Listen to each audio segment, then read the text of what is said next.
Well, hello, LifeSite friends. Jim Hale back with you again, and we're so pleased to bring Jason Jones back on the set with us here, or back via Zoom with you here. It's been a couple of weeks since we talked to Jason, and Jason, the last time we spoke to you, we were playing some audio of a man who was trapped in his house, and we were hearing gunshots from the Taliban. You were still in that frantic situation trying to get people out. So we needed to come back to you today, brother, and just get an update on how everything went and where things stand now. Well, yeah, I'm in a much better place now than I was then. It was very stressful. We'd sleeping an hour a day for about a month.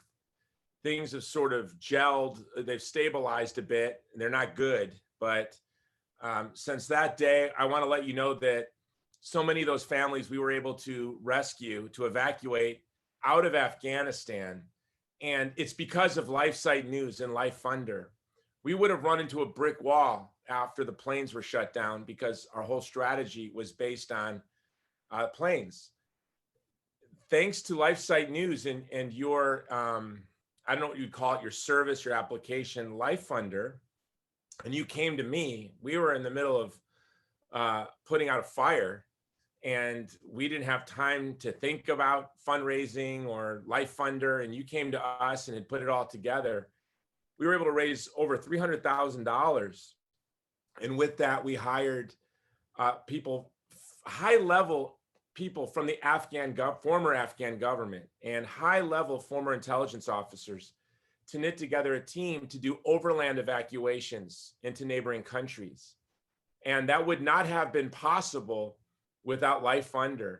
So LifeSite News and all of those who donated to our campaign at LifeFunder saved families, Catholic families, families of men who were interpreters and fought shoulder to shoulder with our soldiers, Marines, and sailors. So it's really been unbelievable what we've been able to accomplish thanks to LifeSite News and to LifeFunder. Jason, isn't this awesome, the way the body of Christ can come together like this? Because this was a real deadline situation here. And people had to pony up quickly to make this happen. And they just did. They came through with this. And, you know, GoFundMe doesn't go for this kind of stuff anymore. So I just want to say thank you, too, to all of our LifeSite family out there. You guys are the best. And Jason, thank you, brother, just the way that you mobilized. I mean, I know you're a fighter. You're like a real fighter. You did the MMA stuff and all that kind of stuff. But man, you really stepped into the ring this time as a warrior, brother. So thank you. No, Jim, something I've always said and I've always recognized is with the work that you do and that I do is that our donors are our partners, that we're really a team. I've always told that to my donors. I've always known that, but I don't think I really understood it the way I understand it now. I mean, I'm going to cry.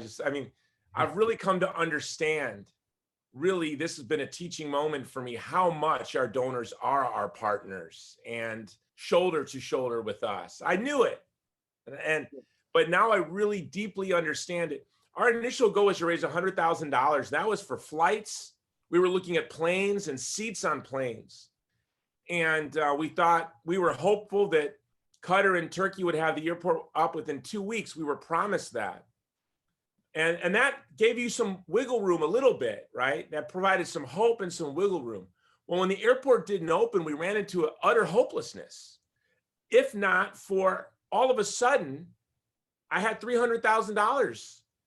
And we knit together this team and immediately began getting people out overland. This would not have been possible. My organization, it's a Catholic apostolate that was designed. In our design, it's to leverage other powerful organizations to work through other organizations and networks to accomplish our goals. And Jason, for those who don't know, tell us about your organization for those who are just watching this for the first time. So it's Hero Inc., the Human Rights Education and Relief Organization. We have two programs, Movie to Movement and the Vulnerable People Project. And our mission is to defend the vulnerable from violence by promoting human dignity and inspiring solidarity. most people know about our program, Movie to Movement.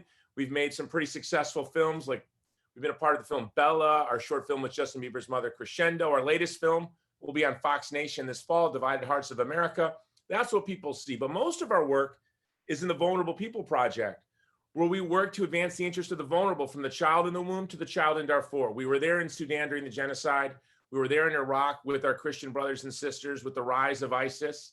I was there in person, documenting it, trying to get policy to protect them. And to do that, often, like with the movies, we work with studios or distribution companies, and we'll work through them to make our films, to advance our values. With the Vulnerable People Project, we will work with very large organizations or governments, as we were doing in the very early, in August. We were working with several countries and massive organizations, but these countries became helpless. These massive organizations became helpless, Jim, because it's sort of, we're wily. The Vulnerable People Project, we're wily. We're clever, we're aggressive, and we have the best of the best on our team. And because we create networks, we'll bring in contractors. So we contracted former Delta Force members, Navy SEALs, the highest level from our intelligence community that share our values, that are Catholic, that are pro-life. And we were able to knit together a team, and where governments became helpless, we were not helpless. I had countries say, here's people, can you get these people out? We hear you're getting people out. How are you getting people out? And that would not have been possible without LifeSite News and LifeFunder. And we're still going. Just today, we're getting 2 American citizens should be home tomorrow that were left behind and found us because they saw me on EWTN, and the State Department abandoned them. We have another family that's going to be getting out hopefully in the next couple of days. But what's happening now, Jim, is because people are discovering us and they're hearing, even in Kabul, there's this group getting people out. Our list was getting smaller and smaller and smaller, and now it's ballooned again. And a major Catholic news agency reached out to us, and we're now putting together a manifest to get several of their people out that were left behind. Okay, so Jason, tell us about that. Like, how many people are in Afghanistan that are still trying to get out, and how many of those are actually American citizens? Or can you even give us a number? I couldn't even really begin to give you a number. I will tell you what's shocking to me. Early on, we didn't have very few American citizens, very few green card holders. But then what happened is, as I started doing media and as we started having success, people started messaging us through the inbox, through our website, or through social media, or people would see me on your show or another television show, and they were just Googling for help. What happened is, a lot of American citizens and green card holders, people that thought they had a real easy path out into the United States because they're Americans, for example, didn't look to a group like ours. They looked to the State Department. Well, when those doors all closed, or they realized those doors weren't opening, they started looking to groups like us. Early on, we were dealing with Catholics, ethnic and religious minorities. I told you about we can't tell the story yet, but there was a famous athlete who the Taliban sent a death letter to. They said, we admire you. You're a great national hero. You need to come out and be one of us publicly or die. And he said, I would rather die. And he went into a safe house. He found us through somebody I went to college with, of all things. I knew in the 90s, and he saw that I was getting folks out. It was really much like like the Franz Jägerstätter story, the Austrian farmer. Yes. He used to say the Hitler oath. Well, we were able to get this man and his entire family out. And it was, extracting this man and his family was very challenging, but we were able to get them out. They're now in a safe house. There's some Catholics that we're getting out today. They begin their movement today, and soon they'll be in a safe house. So not only do we have to pay to move them, which is very expensive, then once we get them to neighboring countries, we have to pay for their housing and their food until we can get their visa situation. Some are going to Italy, some are going to Brazil, some are coming to the most of the folks who are getting out will not end up in the United States. The American citizens will, green card holders will, and others, but most are going to different countries. And we're moving them into neighboring countries. And then from there, we're working with them to get them visas to a final destination. So, Jason, I got to ask you, what is your response when you hear Americans and even a lot of Christians who are getting upset saying, why are you bringing Afghans into this country? And, it surprises me and disappoints me. But what do you say to those who are concerned about bringing Afghan refugees into America? I get it a bit, and it makes me very, thank you for asking that question, by the way. I get that a lot, and it makes me upset. As a veteran, as somebody who, my grandfather is an orphan, my great grandfather is an orphan, came here from Germany in the early 20th century. He had to change his last name to Jones. So I guess this is just normal and to be expected. But to hear Christians say it, it really upsets me. I supported Pat Buchanan in 2000 because I was against nation building around, and exporting our worldview and ideology to the rest of the world.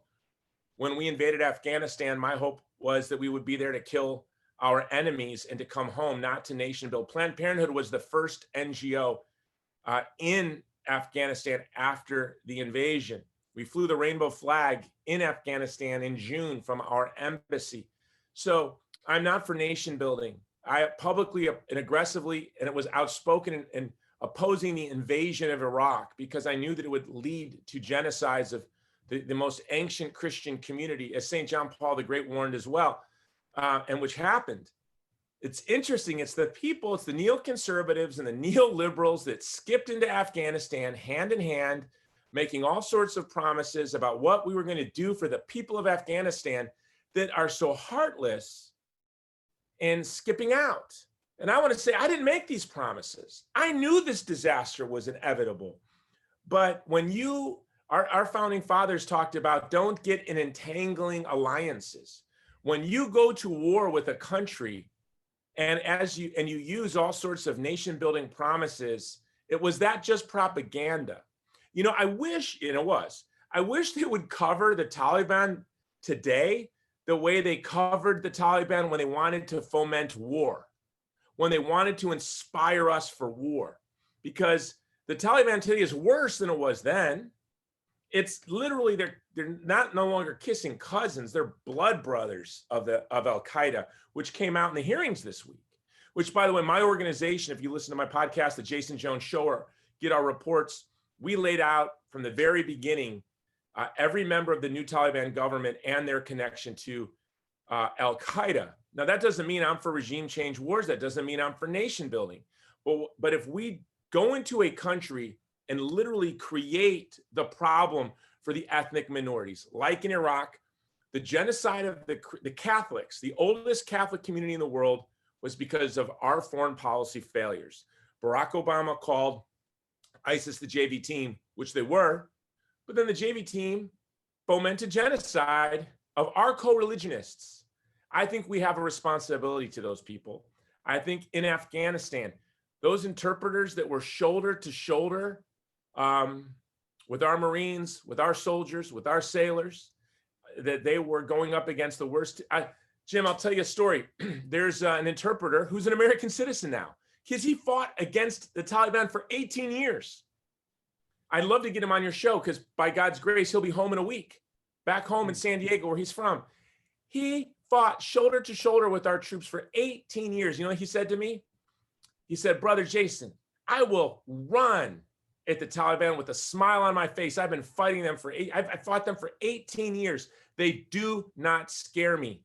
My bride should not die because of this policy disaster of the Biden administration. I will fight them, but please help me get my wife to safety." This is a US citizen now. He earned his citizenship, fighting shoulder to shoulder with Americans. And I cannot document this, but I have been told this from Afghans, that Afghans with American, and I've experienced, there are a lot of Afghans, ethnically, they're from Afghanistan, but they're US citizens, were sent home from the gate. They were sent away. So if you're an American and you looked like me, the left likes to talk about white privilege. I guess if I would have walked to the gate, they would have ushered me right to those planes before the withdrawal. But if you were Tajik or Pashtun or something, I guess we're finding that they didn't let them in the gate, but they were American citizens. This is absolutely unbelievable. So this is a long answer to your short question. First of all, I'm a Catholic. They're made in the image and likeness of God. I shared this with you when I was first on your show. As a young atheist, the first Bible verse that really captured my attention was, remember your friends and the friends of your fathers. And the people we're rescuing are our friends. They're the friends of our fathers, our brothers, our sisters. They fought shoulder to shoulder with us. Now, that doesn't mean we shouldn't be very disciplined. No doubt, ISIS and Al-Qaeda are at Fort McCoy. No doubt. And that catastrophic withdrawal, bad actors came out with our family, with our friends, with our co-religionists, Catholics, with Tajiks, with minorities. No doubt, ISIS did not miss that opportunity. No doubt, Al-Qaeda did not miss that opportunity. And that's why we are I'm not going to go through all the ways, but anyone that makes it onto a list that we extract and evacuate, we make sure that they are, I don't take a priest's word. Father says we need to get these people out. They are vetted. We make sure everyone we're getting out is who they say they are. Yeah, and it should be emphasized that the only reason why they got on those planes was another disaster of our own government's making. So, gosh, Jason, one of Pat Buchanan's best books he wrote sometime in the mid to early 90s, I think it was called A Republic, Not an Empire. And I hope we've learned our lesson, Jason, and that God will have mercy on us, and that our addiction to intervening in foreign wars, in foreign elections, and everything else will come to an end. There's nothing American about it. There's nothing conservative about it. And there sure as heck isn't anything Christian about it. So that was, I appreciated your long answer very much, sir. And I wish that all of our politicians who don't go to war would take heed with what you just said. Yeah, I hope the one thing we have learned, those of us, when I opposed the toppling of Assad, I was called, I coddled dictators. When I opposed toppling Saddam, I'm indifferent to the suffering of the Iraqi people. Of course, it's exactly the opposite. Assad is, not a great guy, but wherever Assad was pushed back, the Christian communities were liquidated. Look at Aleppo, right? Yeah. And so we care about these people. That's why we're opposed to regime change wars, because we don't want to create a catastrophe in our name. Not that those places were perfect. It's not our job. By the way, we can't make those places. We made them disasters. Look what we did to Libya. Look at what we're doing to Yemen. And look what we did to Syria. Look what we did to Iraq. Look what we did to Afghanistan. And then if you just heard the hearings, General Milley said we can't rule out re-invading Afghanistan. My gosh, it kind of seems like you left in such a disastrous fashion so you'd have an excuse to go back. They admitted that we're going to see an increase in terrorism as soon as in the next 6 months. I heard that. Yeah, it's a sad commentary. But Jason, we're here today. My colleague and my boss, Gualberto Garcia Jones, just started writing this column on Fridays called Good News Fridays. And this is good news that we're sharing today, Jason, for the heroic work that you did and all of the people that you worked with, who most of whom we will never even get to know. But this is a good story. And this is one of those stories. There's so much wrong in the church today, but Jason, there's so much good that's happening too, because this would not have happened if it hadn't been for those, our LifeSite family, who are almost all Christians. Yeah, no, it's several years ago, my organization, we had the privilege of sponsoring a big event that LifeSite News had in Washington, D.C. And I addressed the room and I said that, the reason I wanted to sponsor this event is I truly believe that LifeSite News is, if I may call you an apostolate, the most important apostolate in the world. Mm. And and you guys have been at the forefront, and you've been courageous in very confusing times where it's really hard, to stay disciplined, to not be reckless, but then not to be tepid. And LifeSite News has really struck that balance that has taken on very challenging issues that are very important in a responsible way. And I founded my organization partly early on to undo the damage that was done by the seamless garment, by this faux consistent ethic. But there is a consistent ethic. And what you find, what I mean by that is there is a consistent ethic in telling the truth about the human person, advancing the dignity of the human person, protecting the vulnerable from violence. There is a consistent ethic, whether it's the child in the womb, whether it's the Yazidi in Iraq or the Uyghur in Chinese-occupied East Turkestan, or whether it's Cardinal Pell, who's being framed up by an abusive establishment, or it's a homeschool Catholic mom who gets rounded up in the January 6th shenanigans by the FBI. There is a consistent ethic, and that is standing with the vulnerable against the powerful thoughtfully. And to LifeSite News, for those of us who are concerned about our church, who want to share the gospel of Jesus Christ, who know that the Catholic Church, when I rushed to the front in Afghanistan, and I looked to my left and my right, everywhere I looked, they were faithful evangelical Christians and so many lay Catholics. Mm-hmm. As military contractors, as intelligence officers, as State Department officials, the ones that were really engaged thoughtfully to protect people were devout Christians, so many lay Catholics.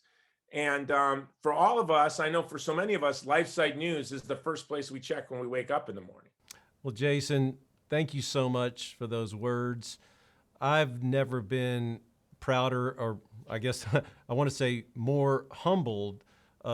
There's no project that I've ever seen LifeSite be a part of that's more important than this, and it wouldn't have been possible without you and all of your volunteers and those people that we paid to get this done, because you guys are professional. You're first rate. You did it. And God bless you, brother. Thank you so much for coming on here today to talk about this, Jason. And so just tell us real quick, what's the next film project you got coming up here, brother? I can't tell you. So we have a new film project coming up, and it's a very famous short story written by one of the most famous writers in history that will be going in the public domain soon. And it's a pro-life story. Here's your hint. A lot of you are going to guess it. We're shooting in Spain. And so there's your hint. And it's a pro-life short story that will be read. We're going to make a short film. Like our film Crescendo is in music classes across the country in public schools. They play Crescendo, the short film I made with Justin Bieber's mom. Bella, they show in Spanish classes. I want a short film that is pro-life, that I know for certain they will show it in American literature classes in high schools across the country. So that's sort of our plan. But Divided Hearts of America is on Amazon with Benjamin Watson. It's great. My wife and I set up and watched it a couple of weeks ago. It is fantastic. Thank you. Yeah. And it'll look for it on Fox Nation, or you can get it at Amazon.com. And we're trudging along. Our list just in the past 48 hours has gotten a group of Catholics just found us. We just had reduced our list greatly, and now it's back almost to bigger than it ever was. It's like digging a hole in the beach, in the sand. It's just as soon as you dig the hole, the water comes in, and then the hole is filled up again. But I will say this: we don't know if we lost anyone. Mm. We have only lost contact with 2 people. One, we're pretty certain made it out. One, a young female journalist we're very concerned about. Yeah. But in the hundreds and hundreds and hundreds of people we've been dealing with, we've only lost one. And we did have a boy shot in the stomach and survived. And we had others that were not a part of our group that we know died. Yeah. But of our original manifest, there are only two people that are missing that we cannot account for where they are. So many we've gotten out, so many more are there. And then our list is growing. So the more success we have, the more people find us and the bigger our list gets. So this project isn't going to end anytime soon. Okay, Jason. Well, a job well done, sir. Thank you so much for joining us today. Jason Jones. God bless you, brother. Thank you.